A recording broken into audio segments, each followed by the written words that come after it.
Now let's talk about placing a screen into a frame or a recess. Many people are using an articulated arm. An articulated arm is very hard to get back into the same location consistently every time, so you're constantly making small adjustments. With the AlpsAV no-touch mount,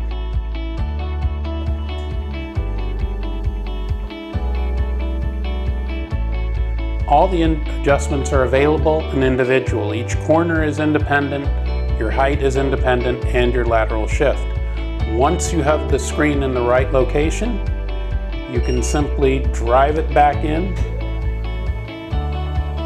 to the same location every single time.